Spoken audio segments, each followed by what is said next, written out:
travaille dans l'industrie de la blockchain depuis 2019. Métavers, crypto, Web3, ce sont des mots qui étaient très à la mode jusqu'au début de l'année dernière. Aujourd'hui, beaucoup moins. Parler de Bitcoin, c'est au mieux faire rire et au pire, énerver. Et en même temps, c'est bien normal. Beaucoup de gens ont perdu beaucoup d'argent récemment.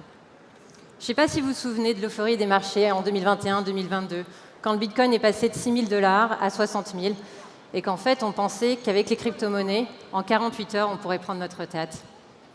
C'est plus le cas. Beaucoup de choses ont changé depuis. L'invasion en Ukraine, la hausse des taux d'intérêt, la fin de la liquidité facile.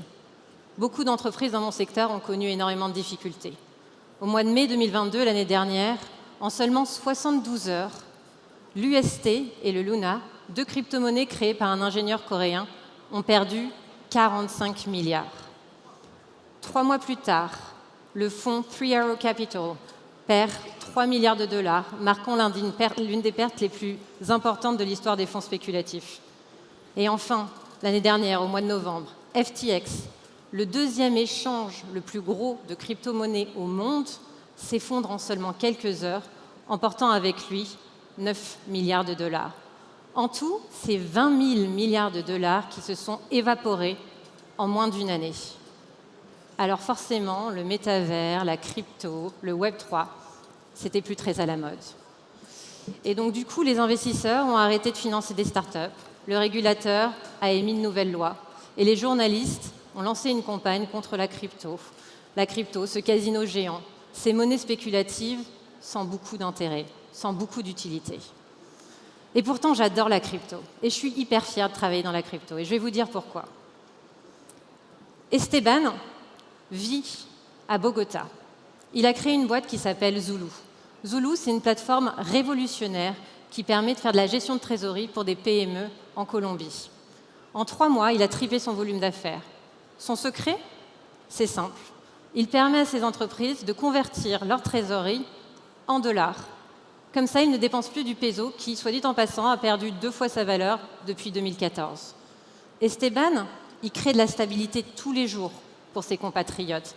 Il leur permet de préserver la valeur de son travail grâce à des crypto-monnaies adossées sur un sous-jactif qui existe, le dollar. Cet été, j'ai rencontré Damien, le fondateur de Litzy. Lui, il a équipé à peu près 1000 commerçants pour qu'ils puissent accepter des cryptos. Je ne sais pas si vous savez, mais un commerçant, il paye en moyenne entre 40 centimes et 1 € de frais de transaction pour chaque transaction qu'il fait. On estime en moyenne que c'est 1% de son chiffre d'affaires annuel qui part dans des frais de transaction. Grâce à la blockchain et à ses moindres coûts, Damien, il permet d'économiser des centaines d'euros à ses commerçants, tous les mois. Je peux vous parler de Jérôme aussi, qui travaille chez Obligate. Jérôme, lui, il émet de la dette sur la blockchain. Comme ça, il crée de l'efficacité. Plus besoin de lourdeur administrative, tout est moins cher, beaucoup plus facile que quand on émet des instruments financiers classiques. Grâce à lui, des agriculteurs tunisiens qui produisent de l'huile d'olive peuvent trouver de nouveaux financements. Et ça, c'est excellent. De l'ouverture, plus de liquidité, mais aussi des nouveaux investissements pour des acteurs qui veulent investir localement, qui veulent s'engager. Enfin, je vais vous parler de Rihanna, que vous connaissez tous. En février 2023, elle conquit 118 millions de spectateurs lors du Super Bowl. Mais ce que vous ne savez peut-être pas, c'est que Rihanna, elle partage une partie de ses revenus de son streaming avec ses fans. Comment? Grâce à l'NFT qui permet de partager la valeur du streaming et du coup d'intéresser ses fans au succès de ses chansons. Mais ça, c'est formidable. C'est une façon incroyable d'engager une communauté, d'engager une fanbase. Et en fait, c'est ça la blockchain décentralisée. C'est de l'efficacité, c'est de la fiabilité dans des transactions, dans des calculs. Et soit dit en passant, vu qu'on parle de fierté, les NFT de Rihanna, c'est mon entreprise Defense qui les sécurise. Ça, c'est un exemple de cas d'usage. C'est quand même pas mal. Si vous devez retenir une seule chose de mon intervention aujourd'hui, c'est que la crypto, ça ne sert pas à faire de l'argent facile. La crypto, c'est 30 000 ingénieurs à travers le monde qui essayent de trouver des solutions technologiques pour l'humanité. Qu'est-ce qu'ils font? En fait, ils réinventent la confiance. Là où tant de tiers de confiance ont failli et continuent à faillir à travers les siècles. C'est ça la crypto. Et c'est bien plus. C'est une énorme révolution industrielle qui est en marche. En fait, je vais vous donner quelques exemples de ce que vous pourrez faire demain. Demain, vous pourrez peut-être acheter une voiture en vendant seulement 1 mètre carré de votre appartement. Vous pourrez tracer l'origine de vos aliments, de la ferme à la table, connaître leur provenance, connaître leur impact environnemental. Demain, vous pourrez voyager beaucoup plus facilement. Pourquoi? Mais parce que votre passeport, ils seront numérisés, vos visas aussi, et tout ça sera stocké sur la blockchain. Du coup, les douanes seront instantanées et sécurisées. Demain, vous pourrez produire et distribuer de l'énergie renouvelable à vos voisins directement, sans intermédiaire, grâce à des contrats intelligents. Demain, vous pourrez être payé à la minute où vous travaillez, un salaire en temps réel.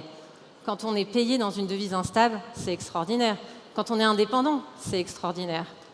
Demain, vous pourrez aussi peut-être voter à partir de votre téléphone, peut-être être sollicité plus souvent. Ça crée de la démocratie directe. Et ça, c'est favorable.